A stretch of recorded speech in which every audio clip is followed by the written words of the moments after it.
Hello guys, कैसे हैं आप सब लोग। आज मैं इस बछड़ी की स्टोरी सुनाती हूँ जिसका नाम राधे रखा है।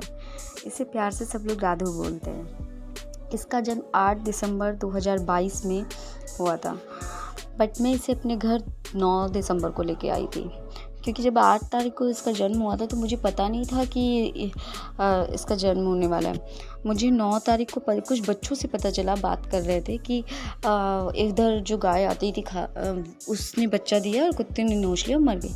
तब मैं सुनी, तब मैंने उनसे जाके पूछा कि कौन सी गाय। तो उन्होंने कहा दीदी जो आपकी तरफ आती थी वो गाय। मैं सुन के बहुत शॉक रह गई। तुरंत घर आई, मैं अपने डॉग को वॉक पे ले गई थी। तुरंत घर आई और फिर मैं उस गाय को देखने गई। जब मैं गई तो वहाँ पे काफ़ी भीड़ लगी हुई थी क्योंकि गाय मर चुकी थी।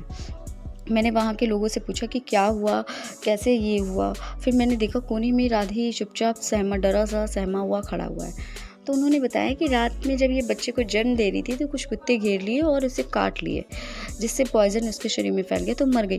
पर मरने से पहले इसने अपने सींग से अपने बच्चे को कोने में फेंक दिया, तो वो वहीं पे छुप गया। अंधेरा काफ़ी था तो कुत्ते उधर नहीं ध्यान दिया और गाय को काटने में पड़ गए। मैंने कहा ये सब आप लोगों ने देखा? उन्होंने कहा हाँ मैंने देखा। तो मैंने कहा जब आपने ये देखा तो आपने बचाया क्यों नहीं? तो उन्होंने कहा इतने सारे कुत्ते थे, काट रहे थे, अभी हम लोग को काट लेते। मैं सुन के ये बात शॉक रह गई कि इस दुनिया में किसी को किसी चीज़ से फ़र्क ही नहीं पड़ता है। सिर्फ सब अपनी सेफ्टी, अच्छी बात है अपनी सेफ्टी करनी चाहिए, बट वहाँ पे कोई मर रहा है, वो एक दिन का बच्चा बिना माँ के कैसे रहेगा। पर मैं वहाँ जब ये सब बोली तो उनको यही था कि वो लोग मुझे काट लेते तो मैं वहाँ सर पटकना बेवकूफ़ियाँ समझी कि मैं इन्हें नहीं समझा पाऊँगी। मैंने फिर वहाँ पे उसी भीड़ में एक लोगों ने बोला कि इस बच्चे को हम ले जा रहे हैं। तो वो मैं खुश हुई कि चलो इस बच्चे को घर मिल गया। पर 2 मिनट भी नहीं बीता वो उसे वहीं छोड़ दी। मैंने तुरंत पूछा मैं क्यों आप इसे अभी तो ले गए थे, छोड़ क्यों दिए?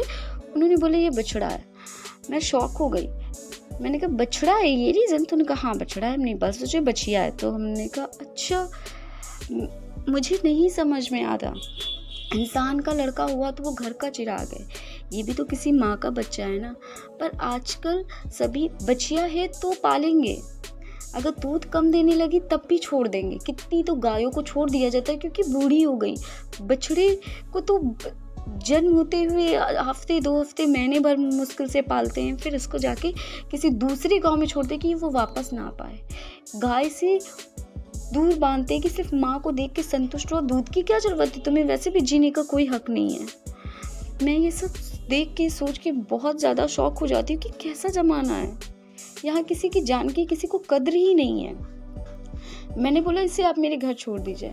तब मुझे गाय पालने का कोई एक्सपीरियंस नहीं है क्योंकि मेरा कोई भी गाय नहीं है। फिर भी मैंने लोगों से पूछ के इसे क्या खिलाना चाहिए, क्या पिलाना चाहिए। मुझे 2-3 महीने तो बहुत ही ज़्यादा, क्योंकि बच्चा था तो भैंस का दूध मैं देती थी, गाय का दूध कोई देने को तैयार ही नहीं था। इक्का दुक्का लोग के वहाँ गाय पली हुई थी जो दूध, मगर उनसे जब भी मैं बात करी कि दूध आप दे दीजिए, जितने का पैसा है मुझे बताइए मैं उतने का दूध लूँगी। तो उन्होंने बोला नहीं मेरे वहाँ डेयरी पे जाता है ये वो। किसी को इतना भी फ़र्क नहीं पड़ा कि वो एक दिन का बच्चा गाय का दूध अगर नहीं पिएगा तो कैसे। मैंने भी बोला ठीक है कोई बात नहीं। मैंने कई लोगों से रिक्वेस्ट की मगर एक लोग मान गए मेरी बात से, मैंने उन्हें बहुत कन्विंस किया तो वो मान गए। उन्होंने कहा ठीक है। तो मुझे सिर्फ पौवा भर गाय का दूध देते थे क्योंकि उनके वहाँ भी एक गाय थी जो ज़्यादा दूध नहीं देती थी। मैंने कहा कोई बात नहीं, ये पौवा भर उसके मुँह में तो जाएगा, बाकी मैं भैंस का लेती हूँ। तो उसका जब मैंने पहले मुझे पता नहीं था तो मैंने बिना पानी मिलाए ही पिला दिया तो उसको लूज़ मोशन हो गया। फिर उसके बाद डॉक्टर ने बताया कि इसको पानी मिला के देना है, नहीं फिर भैंस का दूध गद्द करेगा। तो मैंने इसे फिर पानी मिला के देना शुरू किया। लोगों से पूछ के तेल, हल्दी, बड़ी इलायची, गुड़ की बुखार न चढ़े, क्योंकि ठंडियों का दिन था। सोंठ, हल्दी ये सब चीज़ें इसको मैं खिलाती थी, मालिश करती थी। बहुत ज़्यादा मैंने मेहनत करी मगर फिर भी लोग मुझे ये बोलते थे अरे ये मर जाएगा बिन। मैंने कहा क्यों मर जाएगा, भगवान की मर्जी थी कि ये मुझे मिले। जब मेरे पास आया उनके बिना तो पत्ता भी नहीं हिलता, इसका मतलब उन्होंने कुछ सोच समझ के मेरे पास। और फिर मैं अपने कर्म से जो भी होता है ये मर जाएगा, मैं सुन के बहुत ही मेरा पेशेंस तो होता ही था कि अब मैं नहीं जवाब दे दूँ। मगर फिर भी मैंने कहा ठीक है जाने दो, मैं अपने कर्म से पीछे नहीं हटूँगी। आज राधे 8 महीने का हो गया और मैं भी इसके साथ बहुत खुश हूँ। थैंक